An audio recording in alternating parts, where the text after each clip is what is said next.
Xiao Yan duduk di kursi batu di halaman yang tenang. Ada sebuah meja teh di sampingnya yang terbuat dari batu, dan dua piring makanan ringan telah diletakkan di atas meja. Teko teh hijau memancarkan aroma samar yang menyebarkan sedikit aroma. Xiao Yan diam-diam duduk di kursi batu. Dia sesekali mencicipi segelas teh hijau, dan tiba-tiba merasa sedikit sentimental. Bagaimanapun, dia akan meninggalkan tempat ini. Apalagi, masa depan dipenuhi dengan ketidakpastian. Terlepas dari seberapa kuat seseorang, hati mereka akan merasa sedih di hadapan masa depan yang belum pasti. Lalu Xiao Yan melihat daun pohon yang agak kekuningan di halaman dan tanpa sadar menghela nafas lembut. Dia menoleh dan melihat sosok berdiri di pintu masuk halaman. Dia lalu tersenyum dan bertanya, "Saudara kedua, kamu telah tiba." Ucap Xiao Yan. Xiao Li di pintu masuk mengangguk sebelum perlahan memasuki halaman. Dia terdiam sesaat sebelum dia berbicara. "Aku baru saja bergegas dari Xiao Gate." "Dari apa yang Tetua Suqian katakan, apakah kamu berencana untuk pergi?" Xiao Yan tersenyum dan menjawab, "Saatnya untuk pergi. Jika tetap bertahan di tempat ini, tidak akan memungkinkan aku untuk benar-benar mendapatkan kekuatan untuk bersaing dengan Hall of Souls di masa depan. Kamu selalu berjalan tepat di depan, namun, tempat ini memang terlalu kecil untuk kamu saat ini. Dataran tengah akan paling cocok untuk kamu." Xiao Li menghela nafas dengan perasaan sedih. Dia fokus pada Xiao Yan dan beberapa emosi sekali lagi muncul di dalam hatinya. Pria muda yang dulunya lemah lembut, ternyata sekarang tanpa sadar telah menjadi sosok yang lebih kuat. Mata Xiao Yan tanpa sadar berubah menjadi muram saat dia melihat Xiao Li yang sedikit tak bahagia atas apa yang sudah Xiao Yan katakan. Mau bagaimanapun kepergian kali ini tidak seperti dulu. Jarak antara dataran tengah dan Black Corner Region atau Kekaisaran Jiama sulit dihitung. Oleh karena itu, dia tidak tahu kapan dia akan kembali setelah keberangkatan ini. Xiao Li buru-buru menarik perhatiannya ketika dia melihat Xiao Yan yang sedikit galau karena memikirkan hal tersebut. Xiao Li menepuk bahunya dan tersenyum sambil berkata, "Jangan bertindak begitu sentimental dengan kakak keduamu. Jika kakak pertama tahu aku menghalangi kamu di sini, dia mungkin akan memarahi aku sampai habis-habisan." Hati Xiao Yan menjadi lebih tenang ketika Xiao Li menyebutkan kakak pertama. Dia berkata, "Kakak kedua harus benar-benar mengatur Xiao Gate setelah aku pergi. Dengan gerbang Pan mendukungnya, itu akan sulit untuk membatasi potensi Xiao Gate. Pada saat aku kembali, Xiao Gate mungkin nanti sudah menjadi penguasa di kawasan Black Corner Region." Xiao Li membuka mulutnya dan tertawa. Dia berkata dengan bangga, "Kamu dapat yakin bahwa itu hanya masalah waktu sebelum situasi itu terjadi." Xiao Yan tersenyum ketika dia mendengar jawabannya. Dia menggelengkan kepalanya dan berkata, "Jangan meremehkan orang-orang di wilayah Black Corner. Namun, aku sudah berbicara dengan tetua pertama. Dia akan mencoba yang terbaik untuk membantu kamu. Akademi Jianan biasanya berhubungan buruk dengan faksi di wilayah Black Corner. Di masa lalu, itu adalah target semua orang. Namun, dengan Xiao Gate saat ini, Akademi Jianan memiliki sekutu tambahan. Dengan pengaruh Xiao Gate di Black Corner Region, itu akan dapat membantu Akademi Jianan melarikan diri dari situasi yang sulit." Xiao Li mengangguk dan berkata, "Tenang. Karena kamu telah menyerahkan kepadaku Xiao Gate dengan sangat percaya, di masa depan aku akan mengembalikan Xiao Gate yang 10 kali lebih kuat daripada saat ini." Xiao Yan lalu tersenyum. Dia ragu sejenak sebelum mengambil botol giok dari cincin penyimpanannya. Ada pil obat ungu merah di dalamnya. Tangan Xiao Yan mengelus botol giok sebelum menyerahkannya pada Xiao Li sesaat kemudian. Dia dengan lembut berkata, "Setelah aku pergi, aku ingin merepotkan saudara kedua untuk mengirim seseorang untuk mengantarkan pil obat ini ke Kekaisaran Jiama dan menyerahkannya secara pribadi ke tangan Cailin." "Hah, Cailin, Ratu Medusaya?" Xiao Li sedikit terkejut ketika dia mendengar nama ini. Namun, untungnya dia juga menyadari hubungan antara Cailin dan Xiao Yan. Oleh karena itu, dia menganggukkan kepalanya sebagai tanda setuju.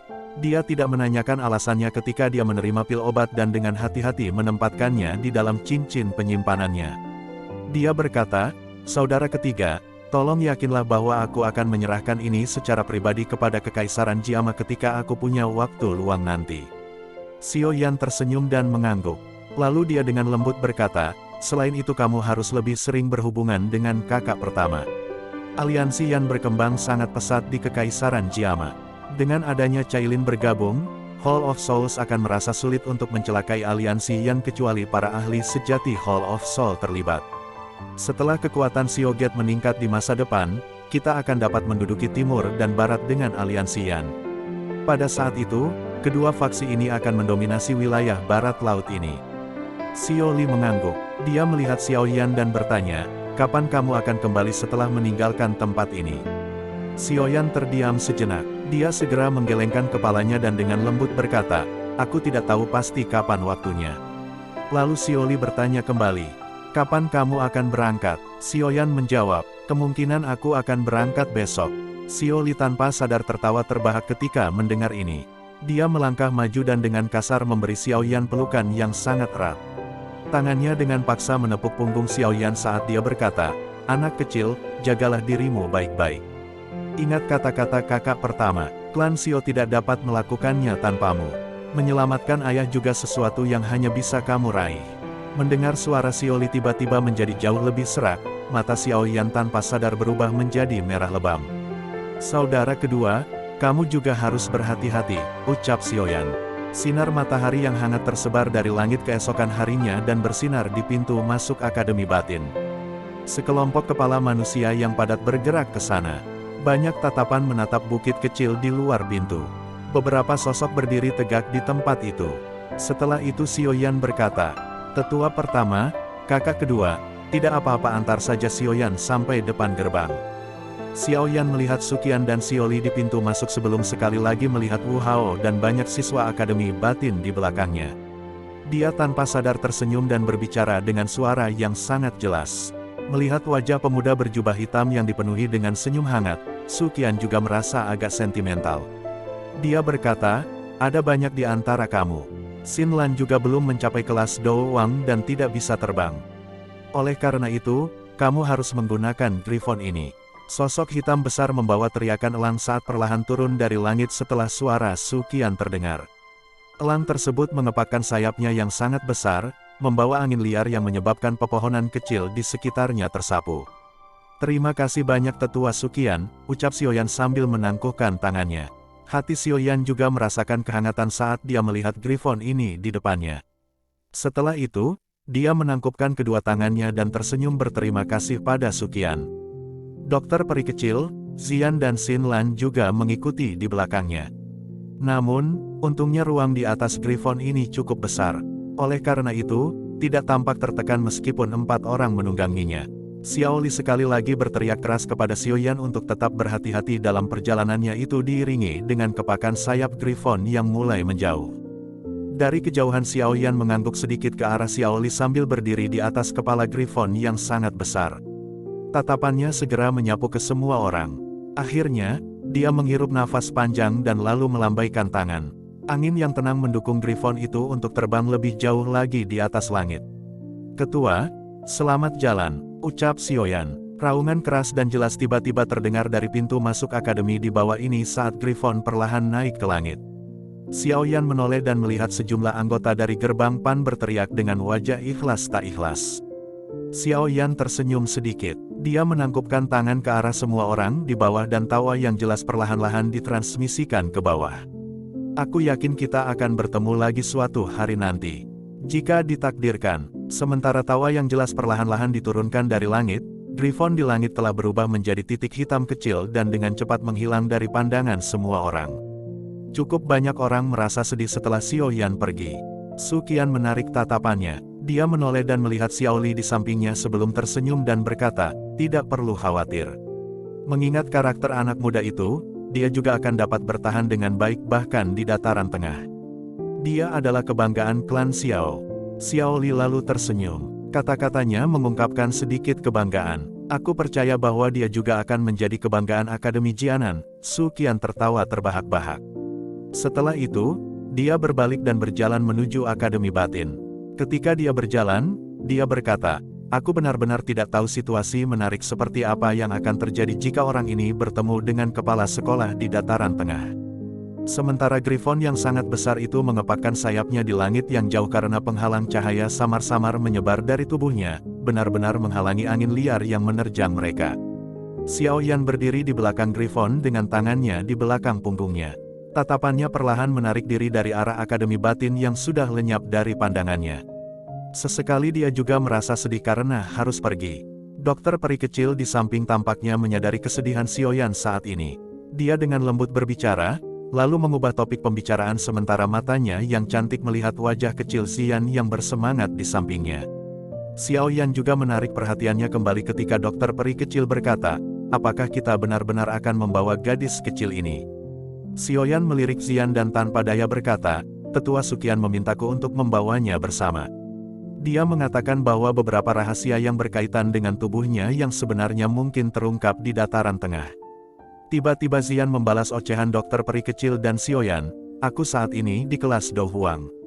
Jangan bilang kalau kamu khawatir kalau aku akan menjadi beban selama di perjalanan." Meskipun percakapan Xiaoyan dan Little Fairy Doctor dengan lembut itu masih terdengar oleh Xian, matanya langsung melebar saat dia mendengus dengan ketidakpuasan. Xiaoyan dengan lembut mengusap kepala Xian sambil dengan tersenyum. Lalu tatapannya menatap Xinlan dan berkata untuk menunjukkan rute jalan selanjutnya. Sementara itu Xinlan tersenyum dan mengangguk. Tatapannya mengabaikan tempat pembicaraan Xiaoyan. Lalu Xinlan berkata jika ingin sampai ke dataran tengah, harus menuju terlebih dahulu ke kota yang bernama Kota Horizon. Dari kota itu kita akan dapat menggunakan wormhole untuk menuju ke dataran tengah. Nama asing ini menyebabkan Xiaoyan tercengang. Karena baru pertama kali Xiaoyan mendengar istilah wormhole. Xinlan tanpa sadar menutup mulutnya dan tertawa ketika melihat ketidaktahuan di mata Xiaoyan. Lalu Xinlan menjawab bahwa wormhole adalah hal-hal aneh di dataran tengah. Ini dibuat oleh elit Douzun menggunakan kekuatan spasialnya untuk menghubungkan dua lokasi yang berbeda. Jarak dari Black Corner Region ke Central Plains akan membutuhkan seorang elit dozong setidaknya setengah tahun untuk berjalan. Namun, jika seseorang menggunakan wormhole, orang itu hanya membutuhkan waktu 1 bulan. Namun, penciptaan wormhole cukup sulit. Selain itu, harus sering diperbaiki. Dan kekuatan orang yang memperbaiki harus setidaknya di kelas dozong. Oleh sebab itu hal ini sangat langka untuk muncul di wilayah manapun selain di dataran tengah. Xiaoyan sekali lagi tertegun. Karena untuk membuat wormhole diperlukan seorang elit dozong untuk menjadi tukang reparasi. Dataran tengah ini sebenarnya memiliki hal-hal misterius dan aneh seperti itu. Lalu setelah itu perjalanan dilanjutkan untuk menuju ke Horizon City. Horizon City berada di pegunungan yang disebut Tianxing, puluhan ribu kilometer jauhnya dari daerah Black Corner. Menjadi satu-satunya kota yang memiliki lubang cacing di Central Plains dalam radius ribuan kilometer, perkembangan kota Horizon ini lumayan pesat dan makmur. Dengan kecepatan Griffon, diperlukan waktu hampir setengah bulan untuk mencapai pegunungan Tianxing dari kawasan Black Corner. Namun, kelompok Xiaoyan tidak punya pilihan lain dalam menghadapi masalah ini. Xinlan belum mencapai kelas Doang. Bahkan jika dia baru saja mencapai Do Huang itu akan tetap sulit untuk mendukung penerbangannya sampai ke Horizon City. Namun akan lebih mudah untuk menaiki Griffon daripada melakukan perjalanan darat dan berhenti berulang kali meskipun ini akan menghabiskan lebih banyak waktu. Namun, begitu orang sudah terbiasa, waktu beberapa hari bukan apa-apa. Selama penerbangan ini, Xiaoyan mendapatkan pemahamannya tentang dataran tengah dari obrolannya dengan Xinlan. Dataran tengah benua sangat luas ukurannya. Oleh karena itu, sebagian besar kota skala besar di Central Plains telah memasang apa yang disebut wormhole dan menggunakannya untuk mengurangi waktu yang diperlukan untuk bepergian. Pembangun dari wormhole ini kebanyakan ahli puncak atau leluhur yang berada di kota tersebut. Oleh karena itu, jika leluhur yang membangun wormhole milik klan tertentu, wormhole ini juga akan menjadi milik klan itu. Tentu saja, memiliki mesin transportasi umum adalah sesuatu yang bahkan klan yang sangat kuat tidak berani melakukannya secara senonoh. Meskipun demikian, masih ada beberapa klan yang akan melakukan hal bodoh semacam itu. Lagi pula, jika seseorang membukanya untuk publik, untung dari wormhole akan membawa penghasilan yang sangat besar setiap tahunnya. Jumlah seperti itu sudah cukup untuk mendukung seluruh klan.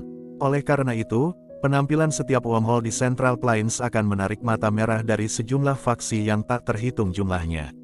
Namun, selain beberapa klan atau sekte yang kuat, orang yang tersisa hanya bisa menyaksikan penuh iri hati. Lagi pula, tidak semua orang bisa mengundang seorang elit dozun untuk menghabiskan banyak upaya untuk membangun wormhole.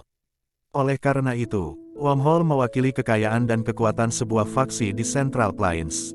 Marga-marga yang dapat memiliki salah satu faksi paling terkenal. Tentu saja, ini dengan pengecualian beberapa klan yang menikmati apa yang ditinggalkan oleh leluhur mereka. Central Plains memang berbeda dari tempat lain. Wormhole, hal seperti itu tidak pernah ada di wilayah Black Corner. Tanpa sadar tiba-tiba Xiaoyan di atas Griffon memukul mulutnya dan tertawa setelah mendengar Xin Lan berbicara tentang wormhole. Menghubungkan dua titik spasial yang jauh membutuhkan kontrol yang sangat akurat terhadap kekuatan spasial. Sangat sulit bagi siapapun selain elit Douzun untuk melakukannya, lalu dokter peri kecil itu mengangguk sedikit. Nada suaranya terdengar agak terkejut. Wormhole hanyalah salah satu spesialisasi dari Central Plains. Setelah kakak Xiaoyan tiba di sana, kamu akan dapat secara pribadi mengalaminya. Lalu Xin Lan tersenyum setelah berbicara. Setelah itu Xiaoyan pun bertanya tentang faksi mana saja yang kuat di Central Plains. Sambil dengan ragu-ragu sejenak sebelum akhirnya bertanya. Ketika berjalan ke wilayah itu, dia harus tahu siapa yang bisa dia lawan dan siapa yang tidak dia sanggupi. Lalu Xin Lan menjawab bahwa faksi di dataran tengah terbagi-bagi. Aku hanya mengetahui beberapa faksi saja, dan aku tidak tahu banyak tentang suku binatang ajaib atau ras lain. Setelah itu Xin Lan merenung sejenak sebelum berbicara kembali. Di dataran tengah, faksi manusia dibagi menjadi satu aula, satu menara, dua sekte, tiga lembah, 4 pavilion. Mendengar itu Xiaoyan perlahan mengulangi kata-kata ini di mulutnya. Dia sedikit mengernyit dan bertanya, apakah salah satu menara ini merujuk kepada menara pil? Xin Lan pun menjawab lalu mengangguk bahwa salah satu menara itu merujuk ke menara pil. Adapun aula, itu mengacu pada Hall of Souls. Lalu Xin Lan menatap Xiaoyan dan dengan lembut berbicara. Dia telah mendengar tetua Suqian menyebutkan bahwa Xiaoyan memiliki dendam dengan Hall of Souls. Mendengar kata-kata sederhana ini langsung menyebabkan wajah Xiaoyan berubah menjadi gelap dan dingin. Niat membunuh yang tajam muncul dari mata hitam gelapnya. Hall of Souls sangat misterius di Central Plains. Orang biasa seperti kita akan sangat kesulitan bertemu dengan anggota Hall of Souls. Namun, ada beberapa orang yang bahkan tahu tentang beberapa cabang mereka. Meskipun begitu, Hall of Souls mempunyai peringkat yang hampir setara dengan Menara Pil. Ini cukup untuk mengatakan betapa menakutkannya kekuatan tersembunyi mereka. Xin Lan mengangguk. Dia berhenti sejenak sebelum melanjutkan, dan berkata bahwa kakak Xiaoyan, aku tahu bahwa kamu memiliki cukup dendam dengan Hall of Souls. Namun, demi keselamatan kamu, aku menyarankan kamu untuk bertahan dan mencapai titik di mana kamu benar-benar dapat melawannya. Bagaimanapun, bahkan Pil Tower sekaligus tidak bisa dengan mudah melakukan kontak dengan Hall of Souls. Perlu diketahui bahwa 3 kepala besar dari Menara Pil adalah para ahli legendaris yang dapat digolongkan dalam 10 besar bahkan di dataran tengah. Meskipun mereka sangat kuat, 3 kepala besar sangat takut kepada kepala misterius Hall of Souls. Menurut beberapa rumor, 3 kepala besar dari Pil Tower pernah diam-diam saling bertukar pukulan dengan Hall of Souls, walaupun belum ada yang pernah mendengar tentang hasil pertukaran itu. Xiaoyan diam-diam mengangguk dalam menghadapi saran Xin Lan. Dia menghirup nafas dalam-dalam dan menekan niat membunuh di dalam hatinya. Karena Hall of Souls memiliki akar yang begitu dalam di Central Plains, dia cepat atau lambat akan dapat mengikuti jejak mereka dan menarik mereka semua keluar. Tidak peduli seberapa kuat mereka, Xiaoyan tidak akan menampilkan sedikit pun keraguan atau menyusutkan semangatnya. Lalu setelah itu Xiaoyan lanjut bertanya tentang 2 sekte 3 lembah dan 4 pavilion itu. Xiaoyan mulai menekan pikirannya berputar di dalam hatinya untuk mengubah topik dan bertanya untuk mendapatkan informasi. Xin Lan berkata bahwa kedua sekte adalah sekte langit mendalam dan sekte bunga. Kedua sekte ini juga memiliki kekuatan yang sangat besar di Central Plains. Para ahli dalam sekte mereka sebanyak awan. Meskipun mereka tidak dapat dibandingkan dengan Pil Tower atau Hall of Souls, mereka adalah eksistensi yang tidak bisa diremehkan. Lalu ketiga lembah itu adalah lembah sungai es, lembah suara, dan lembah api terbakar. Seketika Xiaoyan sedikit terkejut dan mengatakan membakar lembah api. Lalu sudut mulut Xiaoyan bergerak-gerak tanpa sadar saat dia mendengar nama yang sedikit akrab ini. Itu satu-satunya faksi yang dia tahu memiliki api surgawi. Apalagi, Skyfire Tree Mysterious Chance yang dia latih adalah rahasia dari faksi itu. Jika Xiaoyan memiliki peluang, mungkin suatu saat nanti akan menuju ke lembah api yang terbakar ini dan mencoba untuk melihat apakah aku dapat memperoleh dua perubahan terakhir. Jika aku bisa, kekuatan aku akan sangat melambung sekali lagi. Mata Xiaoyan berkedip saat dia bergumam di dalam hatinya. Dengan kekuatan Xiaoyan saat ini, ia tak terkalahkan di kelas Do Huang dengan hanya menggunakan perubahan pertama dari Skyfire Tree Mysterious Chance. Jika dia mendapatkan dua perubahan lainnya, sepertinya dia akan bisa menghadapi seorang elit Douzong tanpa menggunakan teratai amarah Budanya itu. Xinlan secara alami tidak menyadari pikiran di hati Xiaoyan. Ketika dia melihat bahwa ada sesuatu yang tidak biasa dalam ekspresinya, dia berpikir karena Demon Flame Valley juga memiliki api surgawi. Tiba-tiba, seperti Burning Flame Valley sebagai tidak ada. Lalu percakapan pun dilanjut dengan Xinlan menjelaskan tentang 4 paviliunnya itu adalah Paviliun Bintang Jatuh, 10.000 Paviliun Pedang, Paviliun Musim Semi Kuning, dan Paviliun Angin Petir. Karena posisi mereka di dataran tengah, kebetulan membentuk persegi, sehingga disebut-sebutkan di masa depan. Setelah itu disebutkannya nama Wind Lightning Pavilion. Nama akrab lainnya ini secara langsung menyebabkan ekspresi Xiaoyan menjadi agak aneh. Dia jelas ingat bahwa gerakan 3.000 petir yang dia latih sepertinya merupakan teknik kemampuan teratas dari Wind Lightning Pavilion ini. Faksi-faksi ini hanya beberapa dari mereka yang memiliki reputasi terbesar di Central Plains. Namun, ada terlalu banyak naga dan harimau tersembunyi di tempat seperti dataran tengah. Beberapa faksi, yang tampaknya relatif tidak dikenal mungkin menyembunyikan beberapa ahli utama di dalamnya. Oleh karena itu, yang terbaik adalah harus sangat berhati-hati ketika melakukan sesuatu. Pengetahuan Xinlan tentang faksi non-manusia sangat terbatas. Namun, kekuatan mereka sangat menakutkan. Tidak ada kekurangan faksi yang menakutkan yang bisa bersaing dengan Hall of Souls. Xinlan mengerutkan alisnya ketika dia berbicara sampai titik ini. Dia mengingatkan, selain itu jika Xiaoyan ingin ada yang terjadi jika kamu melakukan hal-hal dengan bersih. Setelah itu Xinlan menutup mulutnya dan tertawa ketika dia melihat wajah Xiaoyan. Xiaoyan hanya menghela nafas lega ketika mendengar ini. Dia sekarang memiliki pengetahuan samar tentang faksi di dataran tengah. Tampaknya dataran tengah memang akan menjadi tempat yang sangat menarik. Jumlah ahli ada sebanyak awan dan faksi semua campur aduk bersama. Tempat seperti itu cocok untuknya. Yang kuat memiliki jalan mereka sendiri. Hanya dengan mental dan pertempuran yang tak terhitung jumlahnya, seseorang dapat menemukan esensi pertempuran.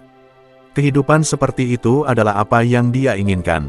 Setidaknya, Xiaoyan tidak merasakan sedikitpun kekecewaan ketika dia mendengar semua penjelasan Xinlan. Wajah Xinlan tiba-tiba menjadi gembira saat Xiaoyan memuji wilayah itu di dalam hatinya. Dia menunjuk gunung yang tiba-tiba muncul dari tanah dan dengan gembira diucapkan dengan keras bahwa itu pegunungan Tianxing. Kakak Xiaoyan, kami telah tiba, teriak Xinlan kepada Xiaoyan.